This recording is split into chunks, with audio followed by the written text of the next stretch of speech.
আমরা এখন নামজোগের এখানে আছি।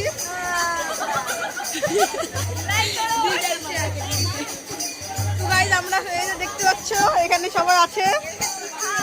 এই যে একটা ঠাকুমা আছে, খুশি আছে। এই যে আমাদের ব্লগ মন্ডলী, যার ইউটিউব চ্যানেল দিয়ে ভিডিওটা পোস্ট হবে, সে আছে এখানে। এই যে আরো সব বৌদিরা আছে এখানে, সবাই আছে এখানে, টুকিটাকি সবাই আছে।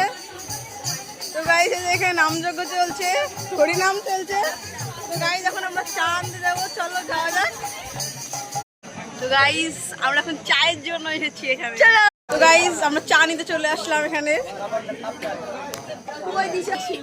তো গাইজ আমরা হচ্ছে চায়ের কাপ পেলাম না, তো সেই জন্য হতাশে আমরা এখন ফিরে যাচ্ছি গুটি গুটি পায়ে। তো গাইজ আইসক্রিম এদিকে বন্ধ আছে, নাহলে এটাই আমরা হামলা করে ফেলতাম। তো গাইজ চলো যাওয়া যাক। গাইজ চা আছে কিন্তু চায়ের কাপ নাই, এনারা চায়ের জন্য বসে আছেন, তবু চা পেলাম না। চা আছে তো কাপ নেই, চায়ের কাপ নাই। একটু রিয়াকশন দেখে সবার, রিয়াকশন একটু রিয়াকশন। কাপ নেই বলে মুখের রিয়াকশন দাও, কাপ নাই বলি। বলো বলো বলো বলো। চুপ হয়ে গেছে, চুপ। আমার বলছি ইউ শাট আপ। গাইস চা পেলাম না, চলো টাটা।